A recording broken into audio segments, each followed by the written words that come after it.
B'Shem Hashem Na'aseh V'Natziach. We're going to do wisdom of Talmud and dating advice. I've gotten a lot of requests about this. And the Agadata part of the Gemara is very precious and meaningful.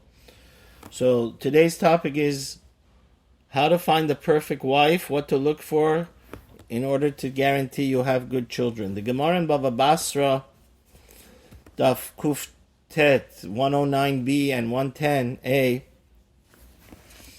says that first of all, Amar Rabbi Lazar, Le'olam yivdok adam betovim.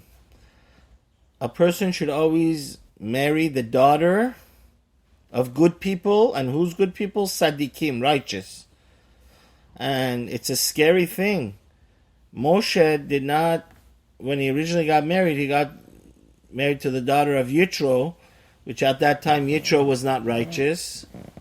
And his great-grandson was named Yehonatan. If you read Navi,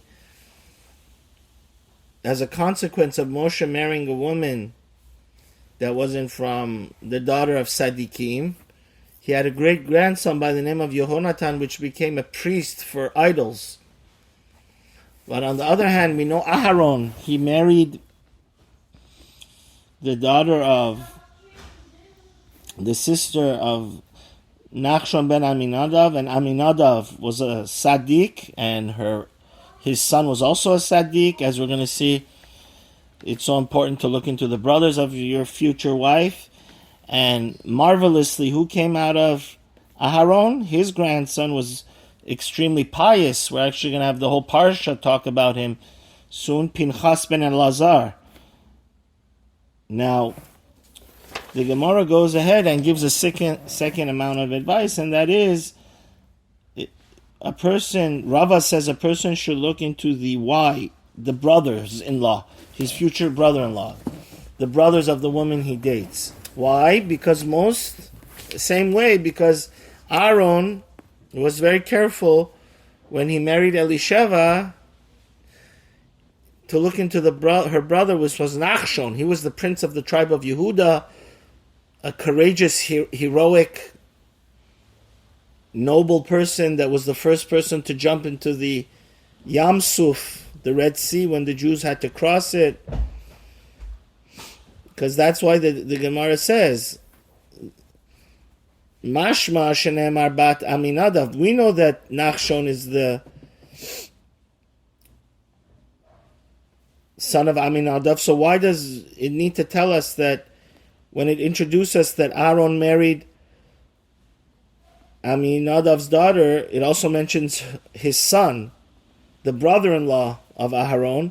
So the Gemara is saying you have to look into who the brothers of your future wife are going to be, because most of the kids end up like the brother.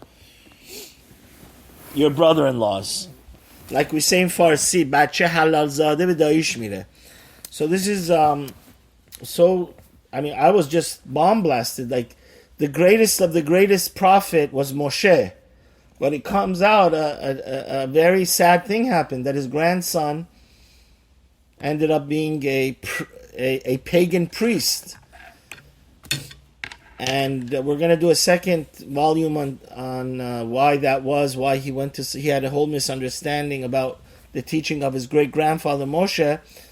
But we see from here that would have been impossible. If Moshe would have married a woman that was the daughter of righteous, he would have never had such a great-grandson that would have been a priest for pagan gods.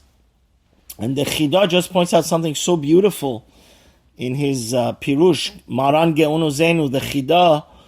He says, first of all, traditionally, women were very modest, quiet, and closed up. So how are you supposed to really know their personality?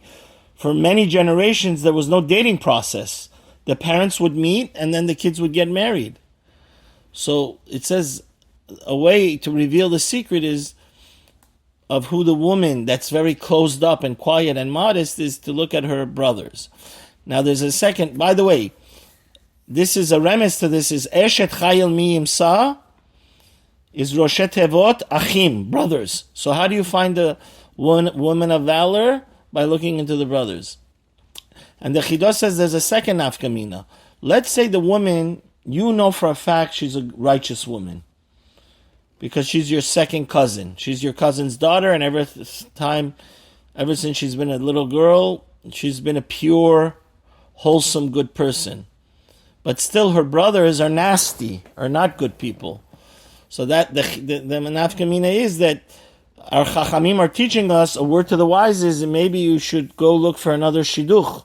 Why? Because your kids, your sons are going to end up being like her brothers, which are, least to say, they're less than desirable people. So lest one think this is just some advice, it's actually halach in Shulchan Aruch, chapter 2 of the 3rd volume of Shulchan Aruch, Even Ezer. It says a person in halacha vav, halacha 6, it says a person should always marry the daughter of a Torah scholar and have his daughter marry a Torah scholar. If that's unavailable, she should marry the daughter of Sadiqim, which is called Gedolei Hagador. If that's not available, he should go after the daughter of the presidents of the synagogues, which are Askanim, people that take care of the public. If that's not available, he should go marry the daughter of the Gabbai Tzedakah, the people that help the poor people. If that's not available, you should marry the Tinokot Shel Bet Rabban, the Torah teachers that teach the children the basic Aleph Bet. But under no circumstances should you have your daughter marry an ignoramus. So this is something that parents should, from the day a kid is born, pray that they get married to righteous and Talmidei Chachamim, holy people. And the person itself, the Gemara in Brachot, should always marry that he finds a good, righteous, wholesome, pure soulmate. Amen.